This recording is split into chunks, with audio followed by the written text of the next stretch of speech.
जादुई मटर की फसल। मोहनपुर गांव में तुकीराम नाम का एक गरीब किसान रहता था। वो अपनी बीवी राधा और एक छोटे बेटे के साथ रहता था। धन संपत्ति के नाम पर उसके पास एक छोटा सा खेत था, जहां वह मटर की खेती किया करता था। तुकीराम हर सुबह हल लेकर खेत की तरफ निकल जाता था। खेती से जो कुछ भी फसल होती थी, उसे वह शाम में बेचकर जैसे तैसे अपना गुजारा करता था। दूसरी तरफ तुकीराम के घर के बगल में कालूराम का घर था। वह एक चरवाहा था। कालूराम के पास 2 बकरियां थी, जिससे वह कमाई करता था। कालूराम बड़ा धूर्त और आलसी आदमी था। अपनी आलस की वजह से कालूराम ने अपने खेत को बर्बाद कर दिया था, इसलिए वह तुकीराम की मेहनत से जलता था। तुकीराम के खेत में उगी फसल को देखकर कालूराम को खूब जलन होती थी। इसलिए धूर्त कालूराम हर रात में चुपके से अपनी दोनों बकरियों को उसके खेत में छोड़ आता था। रात भर में बकरियां मटर की फसल को खाकर खराब कर देती थीं। अगली सुबह जब तुकीराम उठकर खेत जाता तो कुछ ही फसल सही सलामत रहती थी। हे भगवान, हे मोरी फूटी किस्मत, मेरी फसल कौन बर्बाद कर रहा है। तुकीराम बची कुची फसल को ही बाजार लेकर जाता था और उसे बेच देता था। उसके बदले में उसे बहुत कम पैसे मिलते थे। दूसरी तरफ कालूराम को ये सब देखकर बहुत खुशी होती थी। वो हर रात अपनी बकरियों के लिए चारे का इंतजाम तुकीराम के खेत से ही कर दिया करता था। उस तुकीराम के बच्चे को कभी भी पता नहीं चलेगा कि उसके मटर कौन खा जाता है। दिन ऐसे ही बीतते जाते हैं। फसल कम होने के कारण तुकीराम की गरीबी बढ़ती जाती है। एक दिन तुकीराम के घर में बस एक दिन का ही राशन बचा है। अगर कल सुबह अच्छी कमाई नहीं हुई तो खाने के भी लाले पड़ जाएंगे। राधा, भगवान जाने हमारे खेत पर किसकी बुरी नजर है। अभी जो कुछ भी है उसे पका लो, कल से मैं कुछ देखता हूँ। इतना सुनकर राधा घर में बचे कुचे राशन से खाना बना देती है। जैसे ही वे सब खाने के लिए बैठते हैं कि तभी उसके दरवाजे पर खटखटाने की आवाज आती है। तुकीराम उठकर दरवाजे के पास जाता है तो वो देखता है धूल से सनी फटे चिटे कपड़े पहने हुए एक गरीब बुढ़िया वहां खड़ी थी। बेटा, एक गिलास पानी पिला दो, बहुत प्यास लगी है। तुकीराम उस बूढ़ी अम्मा की बात सुनकर घर के अंदर आ जाता है और पानी लेकर आता है। बूढ़ी अम्मा पानी पी लेती है। उसके बाद वो कहती है, बेटा, अगर तुम्हारे घर में कुछ है तो इस गरीब बुढ़िया को एक सूखी रोटी ही दे दे, भूख से चला भी नहीं जा रहा है। ये सुनकर तुकीराम को उस बुढ़िया पर बहुत दया आती है। वो उस बुढ़िया को प्रेम से अपने घर के अंदर ले आता है और अपने लिए परोसी गई थाली उस बुढ़िया को दे देता है। बूढ़ी अम्मा प्यार से भरपेट खाना खाती है। खाना खाने के बाद बूढ़ी अम्मा बहुत खुश हो जाती है। वह तुकीराम और उसकी पत्नी को खूब आशीर्वाद देकर उस घर से चली जाती है। उधर तुकीराम और उसकी पत्नी भूखे ही रह जाते हैं। तुकीराम कहता है, राधा, जो कुछ भी बचा है मुन्ने को भरपेट खिला दो, मैं एक बार खेत देख कर आता हूँ। तुकीराम खेत में जाकर मटर की फसल को एक बार देख आता है। फसल बर्बाद होने के कारण खेत के थोड़े ही हिस्से पर फसल उगी रहती है। वह निराश होकर घर आता है और सो जाता है। अगली सुबह तुकीराम हर रोज की तरह खेत जाता है। जैसे ही वो वहां पहुंचता है कि खेत देखकर उसके होश उड़ जाते हैं। पूरे खेत में मटर की हरी भरी फसल लहराती रहती है। ये देखकर तुकीराम खुशी से उछल पड़ता है। वह खुशी के मारे नाचने लगता है। भगवान, ये तो चमत्कार ही हो गया। ऐसी फसल तो आज तक इस खेत में नहीं उगी। उस दिन वो सारे फसल की कटाई करके उसे बाजार में बेचकर अच्छी कमाई करता है और घर आ जाता है। दूसरी तरफ कालूराम को ये सब देखकर भरोसा नहीं होता। वह मन में सोचता है, अरे मैं तो बकरियां छोड़ आया था, फिर इस तुकीराम की फसल बच कैसे गई? कालूराम तुकीराम की खुशी देख देख कर परेशान होने लगता है। दूसरी तरफ तुकीराम का खेत हर सुबह अपने आप मटर की फसल से भर जाता है। वह हर रोज मटर बेचकर खूब कमाई करने लगता है। कालूराम हर रोज की तरह रात के अंधेरे में अपनी दोनों बकरियों को तुकीराम के खेत में छोड़ देता है। इसके बाद वह अपने खेत में टहलने लगता है। तभी अचानक से उस खेत के बीच से बहुत तेज रोशनी होती है। उस रोशनी को देखकर कालूराम डर जाता है और थोड़ा पीछे छिपकर देखने लगता है। वह रोशनी धीरे धीरे कम होती है और उस जगह एक सुंदर सी परी आ जाती है। वह परी अपनी जादुई छड़ी घुमाती है कि तभी उस छड़ी से गोल गोल मटर के दाने निकलने लगते हैं। वो सभी दाने हवा में उड़ते हुए पूरे खेत में फैल जाते हैं और देखते ही देखते जमीन के अंदर चले जाते हैं। उनकी जगह पर खूब सारे मटर के दानों से भरी लताएं उगाती हैं। उन फसलों के बीच वह परी खुशी से नाचने लगती है। ये सब देखकर कालूराम को अपनी आंखों पर भरोसा ही नहीं होता। उसके मन में लालच आ जाता है। वह परी से छिपकर उसकी छड़ी चुराने का मन बना लेता है। परी अपने नाच में मगन थी कि तभी कालूराम खेत के बीचों बीच आ जाता है और वहां रखी जादुई छड़ी को लेने की कोशिश करता है कि तभी वो छड़ी उड़कर परी के हाथ में चली जाती है। कालूराम की हरकत देख परी काफी गुस्से में आ जाती है। वह कालूराम के बारे में जादुई शक्ति से सब जान जाती है। अच्छा, तो वो धूर्त तू ही है जो भोले भाले तुकीराम की फसल बर्बाद करता है। तुझे मैं जादू से पत्थर बना दूंगी। परी मंत्र पढ़कर उसे पत्थर बना देती है। उस रात न जाने तुकीराम भी अपने मटर की फसल की सच्चाई देखने के लिए खेत पहुंचता है। वह परी को ये सब करते हुए देख लेता है।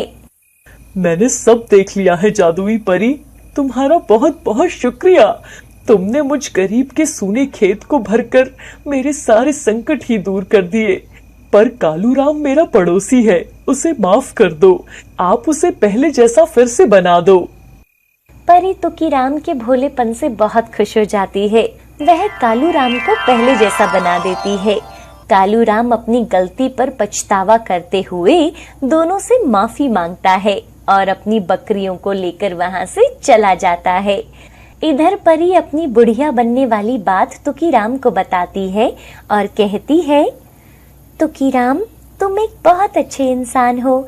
मैं तुम्हारी परीक्षा ले रही थी। तुम दयावान हो। मैं तुम्हें जादुई मटर के दानों से भरी ये पोटली दे रही हूँ। ये कभी खत्म नहीं होगी और इससे तुम मनचाही खेती कर सकते हो। तुकीराम को थैली देकर परी गायब हो जाती है। तुकीराम के जीवन से अब सारे संकट खत्म हो जाते हैं और वह खुशी खुशी अपने बीवी बच्चों के साथ रहने लगता है। जादुई लीची का पेड़। एक बार की बात है, मोहन नाम का एक गरीब लकड़हारा था जो एक छोटे से गांव में रहता था। उसको अपने और अपने परिवार के लिए रोजी रोटी कमाने के लिए हर दिन बड़ी मेहनत करनी पड़ती थी, लेकिन अपने सर्वोत्तम प्रयासों के बाद वो मुश्किलों से ही गुजारा कर पाता था। वो एक लकड़हारे के साथ साथ एक अच्छा इंसान भी था जो जंगल में जाकर लकड़ियां तो काटता था, लेकिन साथ ही नए पौधे भी लगाता था ताकि कभी भी पेड़ों की आबादी कम ना हो। एक दिन वो अपनी पत्नी मालती से बोलता है, इतनी मेहनत करने के बाद भी हाथ में कुछ नहीं बचता। मैं तो सोच रहा हूँ अब बाजार में जाकर कुछ मजदूरी कर लिया करूँ। आप भगवान पर भरोसा रखिए, एक न एक दिन हमारा जीवन भी सुधर जाएगा। मुझे उस दिन का इंतजार है। एक दिन जंगल में जाते समय मोहन को अजीब सा पेड़ दिखा। अरे, ये किस चीज का पेड़ है? मैंने तो इसे पहले यहाँ कभी नहीं देखा। तो पेड़ लीची का था। उसमें चमकीले पत्ते और चमकीले फल थे जो रत्नों की तरह दिखते थे। उसकी सुंदरता से चकित होकर मोहन ने उसमें से एक फल तोड़ लिया। जैसे ही उसने फल को चबाया, मोहन ने महसूस किया कि ये ना तो केवल स्वादिष्ट था, बल्कि उसमें जादुई शक्तियां भी थी। प्रत्येक काटने के साथ उसकी भूख गायब हो गई और पहले से कहीं ज्यादा मजबूत और खुश महसूस कर रहा था। अरे, ये तो बहुत ही अद्भुत फल है। इसे खाते ही शरीर में एक ऊर्जा सी आ गई है। क्यों ना मैं इन्हें बाजार में बेच दूं, कुछ पैसे भी मिल जाएंगे। मोहन उस पेड़ से बहुत सारे फल तोड़ लेता है और उसे एक कपड़े में बांधकर बाजार ले जाता है। बाजार जाकर वो एक फल वाले के पास जाता है। हरिया भैया, मैं कुछ फल लाया हूँ, आप खरीदोगे क्या? क्यों भाई, जंगल में लकड़ियाँ खत्म हो गई जो आज फल तोड़ ले आया तू? अरे भाई, जंगल में फल दिखाई दिए तो ले आया, तुम खरीदोगे क्या? अच्छा, दिखा कौन सा फल लाया है तू? मोहन कपड़े की गठरी खोलता है। अरे, ये तो लीची है। लीची?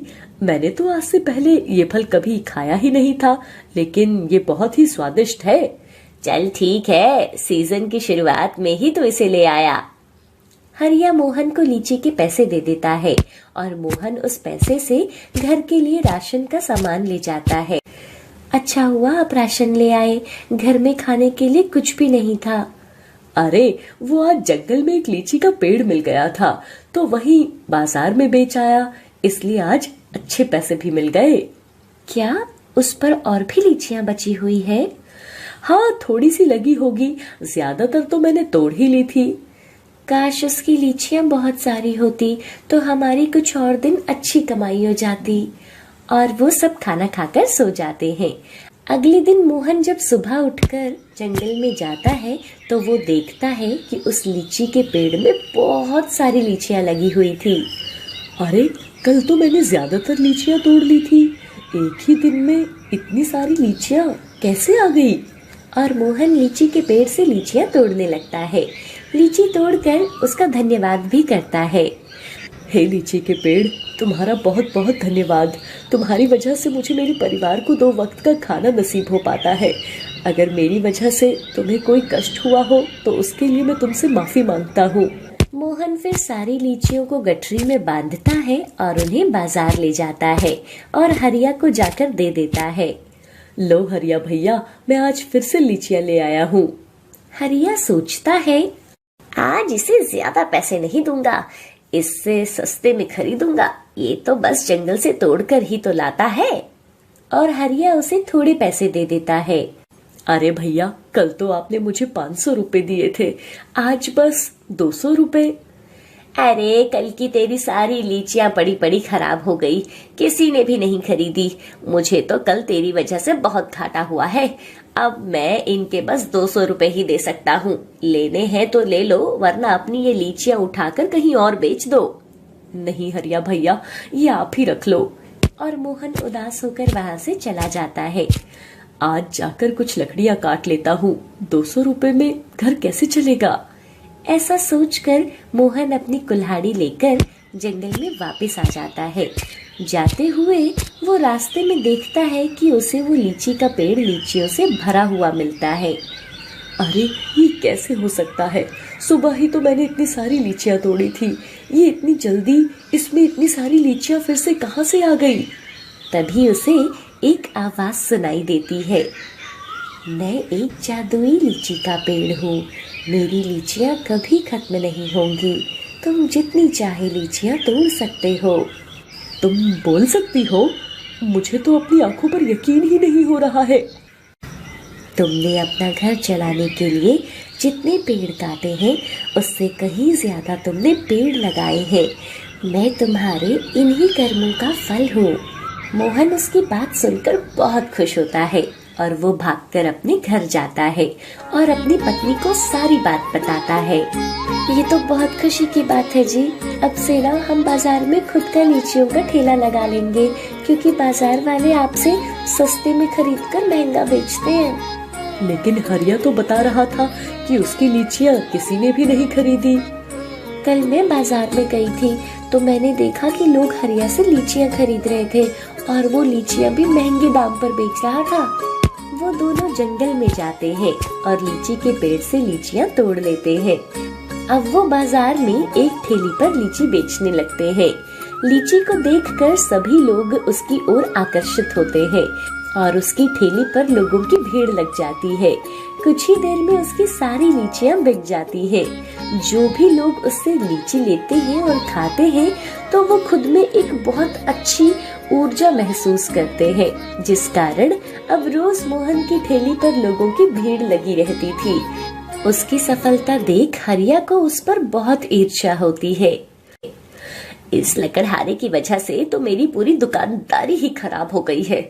मुझे जल्द ही इसका कुछ ना कुछ करना होगा। एक दिन हरिया मोहन के पीछे पीछे जंगल में जाता है और वो लीची का पेड़ देख लेता है। मोहन के जाने के बाद हरिया लीची के पेड़ के पास आता है। तो ये है वो पेड़ जिसने मोहन को मालामाल कर दिया। मैं अभी इस पेड़ को काट देता हूँ, फिर वो मोहन कभी लीची नहीं बेच पाएगा। और हरिया एक कुल्हाड़ी से उस लीची के पेड़ पर वार करता है। ऐसा करते ही उसे बहुत तेज करंट का झटका लगता है और वो वहीं बेहोश हो जाता है। उसकी जब आंखें खुलती है तो वो खुद को मोहन के घर में पाता है। अरे हरिया भैया, आप ठीक तो हो ना? आपके साथ जंगल में क्या हुआ जो आप बेहोश हो गए? हरिया मोहन को सारी बात बताता है और अपने किए की माफी मांगता है। फिर वो वहाँ से अपने घर चला जाता है। अब मोहन जादुई लीची की वजह से एक अमीर इंसान बन गया था और वो अपने परिवार के साथ बहुत ही सुखी जीवन व्यतीत करने लगता है।